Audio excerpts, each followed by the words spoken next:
네, 여러분 2부입니다. 저도 이게 오늘 여름방학이 지나고 처음으로 이제 영상 강의를 찍고 있습니다. 그래서 지금 뭔가 이게 잘 안 돼가지고요. 예, 되게 잘 안 됩니다, 지금. 그래가지고 지금 몇 번을 다시 찍었는지 모르겠어요. 그리고 제가 다른 기술이 전혀 없습니다. 예, 그래서 여러분들이 좀 영상을 이렇게 편하게 보실 수 있도록 자막도 좀 넣고 또 그림 지도 이런 것도 넣고 그러면은 굉장히 좋을 텐데 그냥 제가 좀 그런 걸 잘 할 줄 못하고 그러니까 여러분들이 굉장히 힘드실 겁니다. 예. 좀 여러분들이 좀 봐주세요. 예. 좀 국률이 여겨주십시오. 예. 그러시구나 이렇게. 하여튼 저 나름대로는 노력하고 있습니다. 예. 좀 능력이 부족해서 그런 거니까 여러분들 좀 이해를 해주시고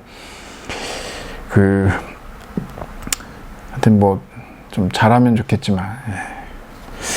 자, 그러면 여러분 제가 일부 끝에서 여러분께 그런 말씀을 드렸습니다. 우리가 살고 있는 이 현실은 정말 자연적인 것일까? 자연적이라고 하는 것은 아주 자연스럽다 이런 말 우리가 하지 않습니까? 예. 이상하지 않다라고 하는 것의 의미로서, 예. 아니면 역사적인 것일까? 예. 계속 변하는 거냐라고. 롤랑 바르트라고 하는 사람의 이제 현대의 신화라고 하는 책이 있습니다. 네. 이 사람은 이제 기후학자이기도 한데요. 이 책에서 저는 이 사람의 어떤 이러한 취지가 굉장히 마음에 들고, 이것이 아마도 이제 이 프랑스 철학의 힘이겠죠. 그러니까 우리가 자연스럽다고 생각하는 거, 당연하다고 생각하는 거, take it for granted 하다라고 보통 얘기를 하죠. 그렇게 생각하는 것들에 대해서 정말? 이라고, 잠깐만 이라고 멈추고 생각해 볼 수 있는 그런 힘? 예. 그게 이제 현대의 신화 또는 신화지라고도 번역도 하고 해요. 예. 근데 지금 우리가 살고 있는 이 현실 속에 그러한 자연스러움, 당연함이라고 하는 것은 거짓된 것이다 라고 하는 겁니다. 그래서 이제 거짓된 자연스러움, 이것을 이 롤랑 바르트는 신화라고 합니다. 여러분, 여기에서 신화라고 하는 것은 신들의 이야기로서의 미토스가 아닙니다. 예. 어떤 논문을 제가 심사를 했더니 이 현대의 신화를 얘기하면서 정말 고대 그리스 신화 얘기를 하더라고요. 전혀 말도 안 되는 각주죠. 왜 그런 짓을 하냐 그러면 읽어보지 않고 그냥 현대의 신화 그러니까 롤랑 바르트 해가지고 대충 인용하면 모르겠지. 근데 그분이 운이 없으신 거죠. 예. 제가 다른 책은 많이 읽지 않았지만 이 책은 읽었기 때문에 저한테 딱 걸려가지고 좀 안 좋은 결과를 맞으셨는데, 이 신화는 이데올로기입니다. 여기서 신들의 이야기가 아니에요. 신 얘기 하나도 안 나옵니다. 여기는. 예. 이 사람이 하는 작업은 뭐냐면 우리가 현실에서, 그러니까 프랑스 사회에서 당연하다고 생각하는 많은 사회 현상들이 있어요. 정말 당연할까? 라고 하는 거예요. 그렇지 않다는 거예요. 다 거짓된 자연스러움이라는 거예요. 전부 이데올로기라는 거 하는 것이죠. 예.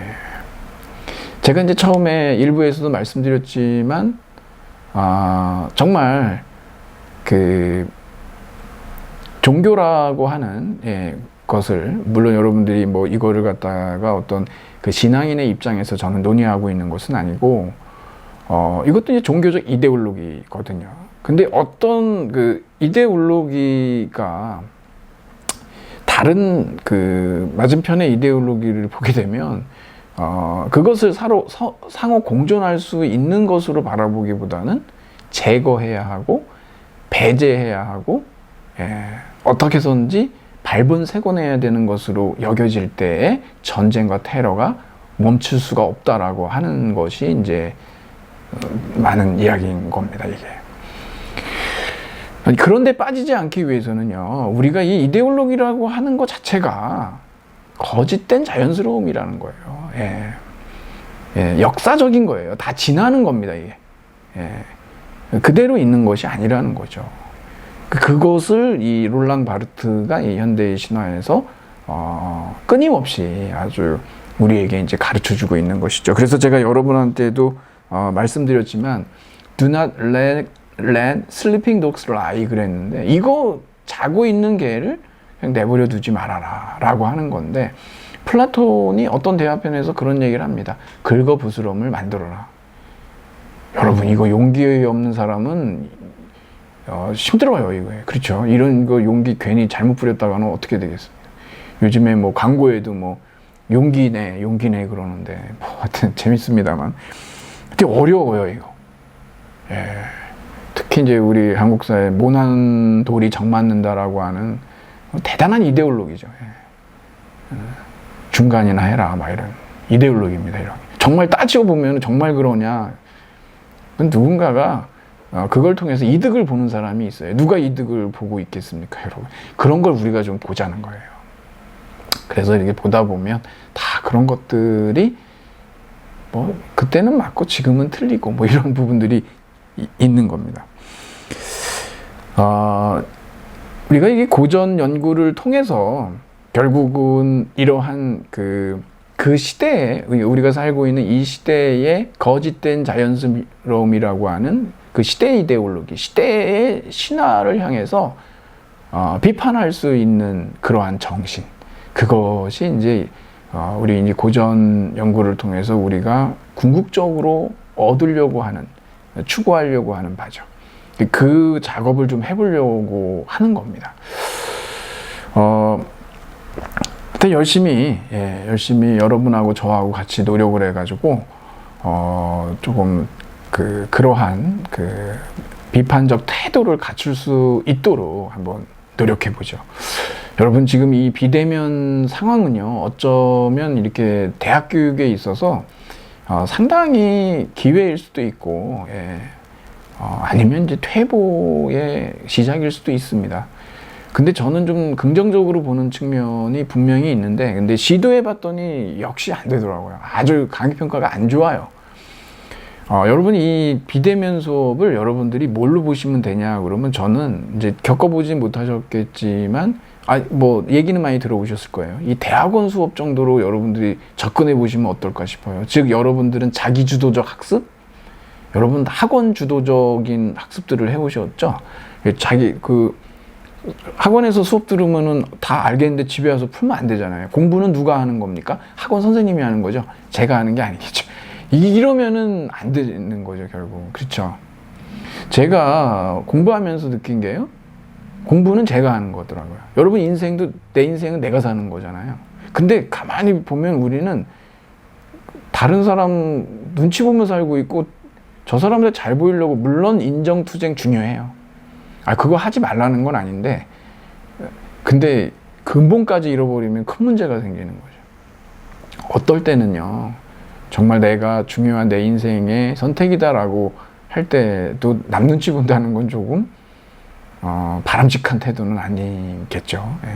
그때는 그냥 아주 셀프 케어의 차원에서 자기만 좀 생각해 줘야 되는 그러한 상황이죠. 그때는. 그러니까 여러분들께서 제가 이거 무슨 말을 하다가 여기까지 왔는지 이럴 때 제가 이제 대면 수업이었으면 지금 무슨 얘기 하다가 이렇게 됐죠? 이렇게 얘기하면은 되는데 난감하네요 지금 잠깐 껐다가 할 수도 없고 제가 이거 껐다가 다시 못 하거든요 이게. 무슨 얘기를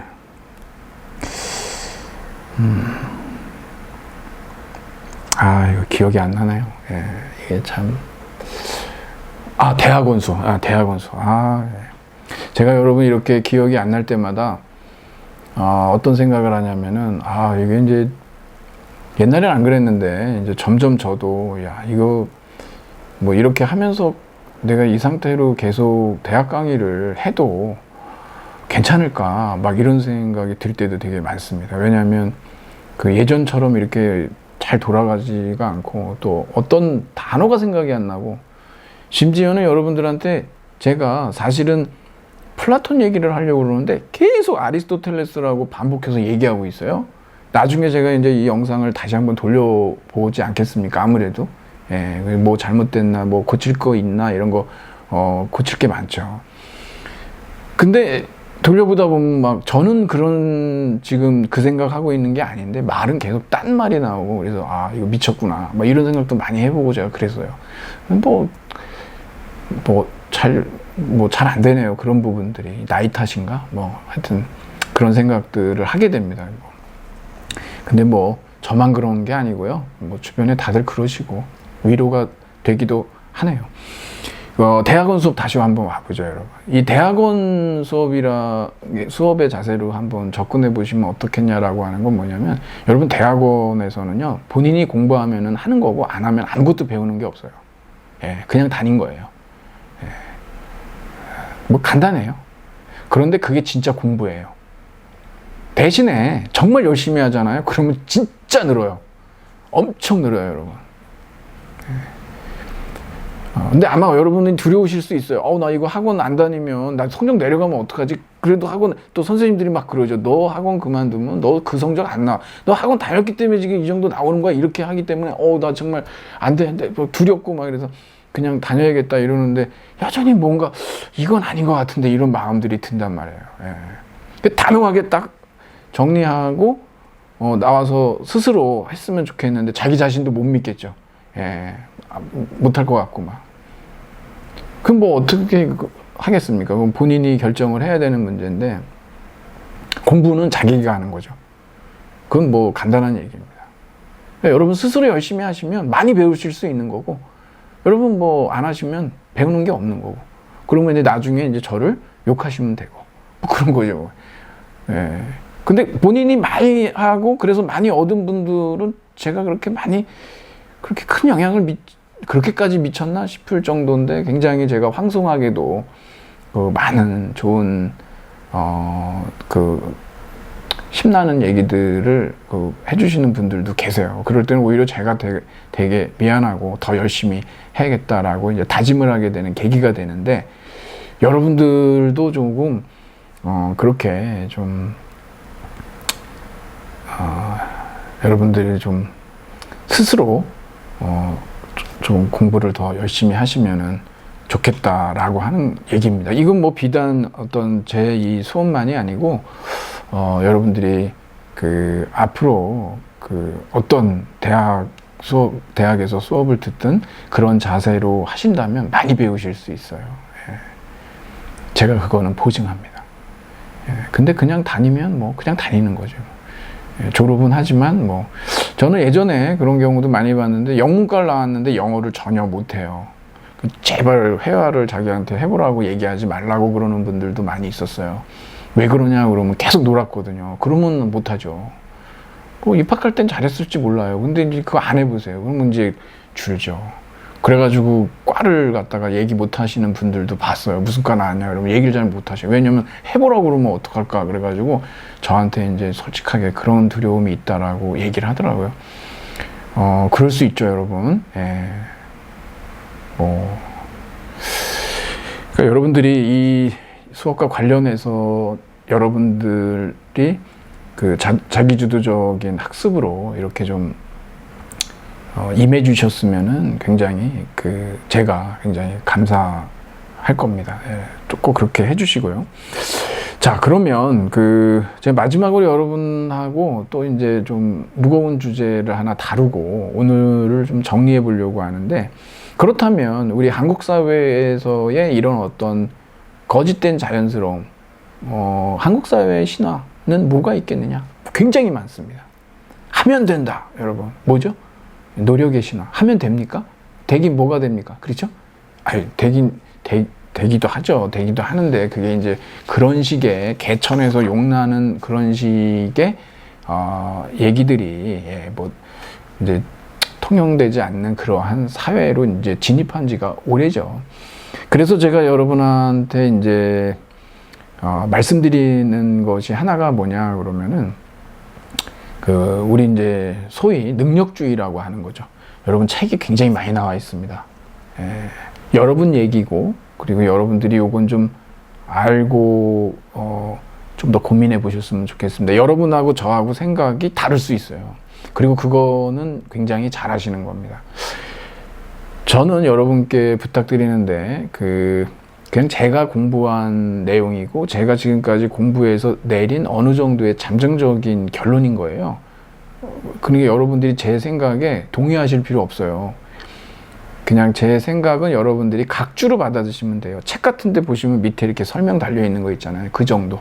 그냥 읽어보고 도움이 되면 괜찮네 그러면 이제 기억해 뒀다가 사용하시면 되고 아니면 그냥 잊어버리시면 되는 겁니다.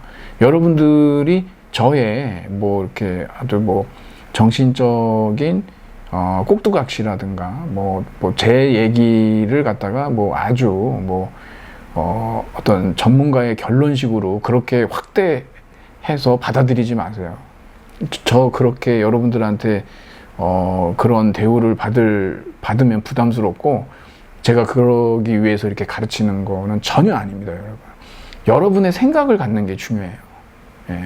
어차피 인생이라는 건 뭐 자기 인생 사는 거니까요. 여러분 그런 자세가 굉장히 필요한 겁니다. 참고하세요. 참고.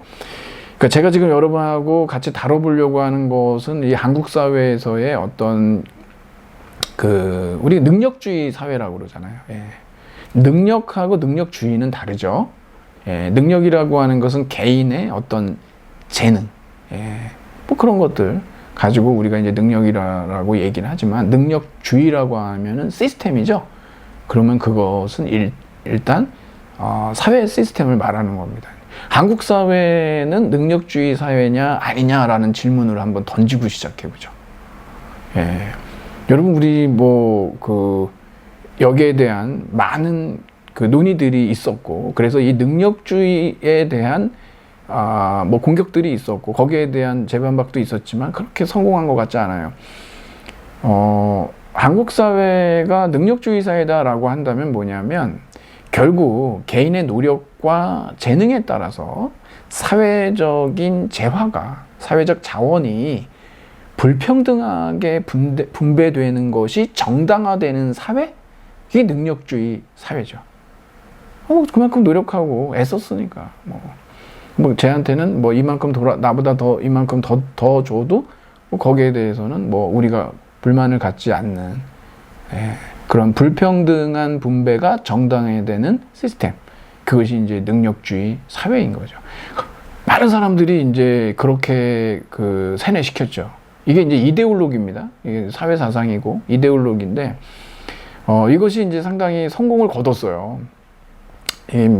사회 전반적으로 이런 이데올로기가 완전히 헤게모니를 장악을 했던 거죠. 그래서 여기에 대해서 이견을 달지 못했었는데 문제들이 이제 생기기 시작한 거예요. 여러분 이 능력주의라고 하는 것을 가만히 들여다보면 우리가 여기에서 능력적인 요인이 있고 비능력적인 요인들이 있단 말이에요. 여러분들이 여러분의 부모님이 여러분이 선택한 건 아니잖아요. 이게 이제 노력해서 되는 것도 아니죠. 그러니까 이런 비능력적인 요인들을 굉장히 약화시키고 안 보이게 만들었어요. 그리고 이제 능력적 요인, 그러니까 여러분들의 어떤 개인적인 어떤 노력이라든가 재능이라든가 이런 것들 있잖아요. 그런 것들을 지나치게 강조했죠. 그리고 이제 거기에 이제 이 이데올로기가 굉장히 힘을 발휘해가지고 일종의 거짓된 자연스러움으로 한국 사회에서 화폐처럼 통용이 됐던 겁니다. 그러다 보니까 이 오찬호 선생님이라고 계신데 이분이 우리는 차별에 찬성합니다라고 하는 이 책이 이제 나오면서 논란이 막 이제 일기 시작했죠. 과연 한국 사회가 능력주의 사회냐? 정말 그러냐? 가만히 들여다보면 여러분 어떻습니까? 네 아버지 모아시노가 굉장히 중요한 요인으로 작용하고 있는데도 불구하고 다 그냥 개인의 책임으로 돌리는. 그러니까 개인과 구조, 사회 구조죠. 사실 양쪽을 다 봐야 되는 건데 사회 구조는 안 보이게 만들면서 한마디로 얘기하면 이 사회 구조를 바꿀 그런 정책을 내세워야 될 사람들의 직무유기인 거예요. 자신들의 잘못들은 싹 가려놓고 노력 안 해서 그렇다. 노력 이런 얘기 막 하고 그랬지 않습니까? 근데 이제 우리 이제 이런 것들이 다 드러났단 말이에요. 제가 여러분한테 여러 가지 책들을 말씀드릴 수도 있지만 능력주의는 허구다라고 하는 책이 있어요. 여기는 아주 메리토크라시 미스라고 그래가지고 제가 말씀드렸던 그 미스 신화 있죠. 그러니까 능력주의 신화라고 아예 책 제목이 돼 있을 정도예요. 여러분들이 이런 걸 좀 읽어보실 필요가 있습니다. 왜 그러냐면 지금 젊은 세대, 특히 이제 20대의 뭐 보수화, 뭐 이런 것들에 대해서 사회적으로 얘기가 많습니다. 근데 여러분 20대 이렇게 얘기하지만 20대가 다 똑같은 생각을 갖고 있지 않잖아요. 참 그런 부분들이 그냥 한 번에 싸잡아가지고 저도 예전에 20대였을 때 그런 게 굉장히 불편했어요. 저는 그렇게 생각 안 하는데 그 세대, MZ세대라 그렇다 그러는데 내가 잘못된 건가? 막 이런 생각이 들 정도로. 예. 그건 허상이죠. 그런 그물에 잡히질 않아요. 엉성해가지고요. 근데 사람들은 그걸 가지고 담론들을 재생산해내서 MZ세대는 이렇구나라고 하는 어떤 이제 MZ세대의 정체성을 형성해놓고, 그렇지 못한 사람들로 하여금, 죄의식을 갖게 만들 수도 있는 노릇이고, 뭐 그런 거죠. 그 능력주의가 그 허구다, 신화다라고 하는 것의 내용은 수많은 책들이 많이 나와 있습니다. 여러분 능력주의 사회를 지탱하는 세 가지 기둥이 있죠. 우리 저기 문재인 대통령이 취임식에서도 얘기했던 건데 기회는 균등하고, 과정은 공정하고, 결과는 정의롭게. 그렇습니까? 이 세 가지의 이 기둥들이 그렇게 안전하고 탄탄하고 흔들리지 않을 정도로 뭐 그러냐는 거죠. 여러분 뻔히 다 아시지 않습니까? 여기에 대해서 뭐 부자 동네, 가난한 동네에 살면은 꿈도 달라요. 그렇지 않습니까? 뭐 기회가 어떻게 균등하겠습니까? 과정의 공정성, 뭐 결과의 정의로움. 이런 것들은 이 오찬호 선생님 우리는 차별에 찬성합니다 책뿐만이 아니고 여러분들이 그냥 가만히 앉아서 생각만 해봐도 한국 사회가 그렇지 않다는 걸 알고 있죠. 그런데도 불구하고 많은 신문에서 20대 청년들이 얘기하는 것이 보면은 비정규직의 정규직화에 대해서 대단히 이제 공정하지 못하다라고 하는 입장을 보인다. 요게 왜 그러냐 그러면은 능력주의 사회가 신화라고 하는 것까지 꿰뚫어 봐야 하고 또 거기에서 힘들지만 인정할 건 좀 인정해야 될 부분이 있는데 그게 뭐냐 그러면 바로 비능력적인 요인이 능력적인 요인을 이미 넘어선 지가 오래다라고 하는 거죠. 그러니까 여러분들이 공정을 개인적 공정하고 사회적 공정 두 가지를 다 보셔야 됩니다. 이 개인적 공정으로만 보게 되면 아니 시험 봐가지고 들어가고 이런 사람들이 당연히 불평등한 자원 배분이 정당화되는 사회인데 왜 저런 사람들은 그러지도 않았는데 비정규직을 정규직화 시키냐라고 당연히 거기에 대해서 여러분들이 문제 제기를 하실 수밖에 없는데 그 이유는 바로 이러한 능력주의의 반쪽짜리 그 허구죠, 허상. 그런 것을 전제로 하고 있기 때문이다라는 거죠. 사실 사회도 같이 변화해야 되는데 말이죠. 양쪽이 다. 이것에 대해서는 뭐 미국의 뉴욕타임즈에서 그 클래스 매너스라고 해가지고 그러니까 계급이 중요한 건 계급이다. 계급의 중요성에 대해서 얘기하는데 우리 계층이라고 하는 건 양적인 건데 사실은 이 능력이라고 하는 것도 계급에 따라 천차만별이죠. 굉장히 중요한 아주 구체적인 예들을 여기서 들고 있는데 4개의 계급을 나눠놓고 그 사람들의 어떤 교육 수준이라든가 주거 환경이라든가 뭐 배우자가 누구고 자녀 교육이 어떨 것 같습니까, 여러분? 굉장히 다릅니다. 미국 사회가 상당히 불평등한 사회가 돼버렸다라고 하는 것을 보여주는 일종의 그냥 21세기 박물지라고 할 수 있을 정도의 매우 구체적인 자료들이 망라되어 있는 것을 볼 수가 있죠. 한국 사회도 이런 논의들이 많이 있습니다, 여러분. 그리고 이거는 부인할 수가 없는 이유가 여러분 우리 토마 피케티의 21세기 자본이라는 책이 있어요. 제가 거기에서 여러분한테도 이제 과제도 그렇게 내드렸지만, R이 G보다 크다라고 하는 부등식이 있어요. 여기서 R이 뭐고 G가 뭔지는 제가 여기다 설명을 해놨습니다. 이 R이라고 하는 것은 연평균 자본 수익률. 그래서 여러분이 자본에서 얻는 이윤, 배당금, 이자, 임대료. 야, 예. 조물주의 뭐 건물주, 옛날 얘기지만 뭐 기타 소득 뭐 이런 거 자본 총액에 대한 비율을 여기에서 이제 R이라고 얘기하는 거죠.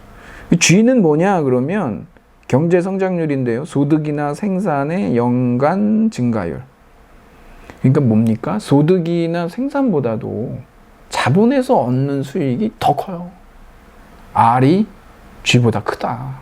요것이 뭐냐면 토마 피케티가 얘기하고 있는 결국에 이 불평등의 세계화의 문제인 거예요.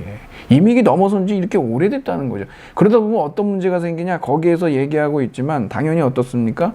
능력주의의 가치하고 맞지가 않죠. 왜? 부의 세습이지 않습니까? 그래서 지금 세습 자본주의라고 얘기하거든요. 이건 뭐 전 세계적인 현상이에요. 한국 사회에서 아무리 이렇게 능력주의 사회다, 한국 사회가 이렇게 거짓말을 해도 여기에 속으면은 안 되는 이유가 여기에 있는 거죠. 그리고 민주사회의 기본이 되는 사회정의의 원칙과도 맞지 않는다. 민주주의는 자유와 평등이라고 하는 두 가지 기둥이 있죠. 너무나 불평등이 심한 사회가 되고 있기 때문에 이것은 우리의 어떤 정치 체제로서의 민주주의에 역행하는 그러한 현상이기 때문에 맞지가 않는다라고 하는 거죠. 이것을 넘어서기 위해서 이 피케티가 제안하고 있는 게 뭐냐 그러면 누진적 글로벌 자본세라고 합니다. 그런데 여러분 지금 전 세계에서 백신 전쟁만 봐도 어떻습니까? 뭐 미국에서는 지금 부스터샷 추가 접종까지 일어나고 있는데 아프리카는요 2% 접종률이 2%밖에 안 될 겁니다. 이런 상황인데 과연 이 국제적인 협력을 통해서 과연 누진적 글로벌 자본세가 채택이 될 수 있겠냐? 여러분들이 아시다시피 참 어려운 얘기겠죠. 그런데요, 끝으로 제가 여러분한테 더 말씀을 드리고 싶은 것은 뭐냐면 미래를 그렇게 우리가 무슨 힘으로 사회를 바꾸겠어 그렇게까지 비관하실 필요는 없을 것 같아요. 왜냐하면 이 역사라고 하는 게요 무슨 엄청난 목적을 갖고 영웅이 나타나서 뒤집어 놓고 이러는 것처럼 많이 이렇게 기술이 되고 그렇지만 상당히 우연적인 요소에 의해서 혁명에 버금가는 일들이 또 벌어지는 게 역사의 우연성이거든요. 그러니까 너무 비관할 필요는 없습니다. 그리고 어찌됐든 세상은 변하죠. 다만 여러분들은 한국 사회는 능력주의 사회가 아니다. 세습 사회다. 라고 하는 거. 그러니까 여러분 자신을 너무 괴롭히지 마세요. 내가 노력 안 해서 그래. 아니에요. 그것 때문에 그런 게 아니에요. 지금 내가 더 열심히 했으면 취업을 할 수 있을 텐데 일자리가 없어요, 여러분. 구조적으로 그래요, 구조적으로. 그러니까 너무 자책하지 마시고 그냥 하는 데까지 해보는 거죠. 이런 거를 좀 알면은 우리가 좀 마음이 편안해질 수가 있고, 여러분이 이건 값싼 위로가 아니에요. 현실이 그렇다는 거죠. 제가 하는 얘기도 아니고 맞는데 찾아보시면은 여러분들이 쉽게 접하실 수가 있을 겁니다. 이건 글로벌한 문제니까요. 무엇보다도 여러분 be kind 하셨으면 좋겠습니다. 여러분이 만나는 많은 사람들은요 우리가 알 수 없는 엄청난 어려움들을 견디고 그거를 뚫고 나가고 있어요. 친절하게 대해주세요. 다 힘들잖아요. 그리고 무엇보다도 여러분 자신에게 친절하게 대해주시길 바라겠습니다. 네, 그러면 오늘은 여기까지 하도록 하겠습니다. 여러분 장시간 수고하셨습니다. 감사합니다.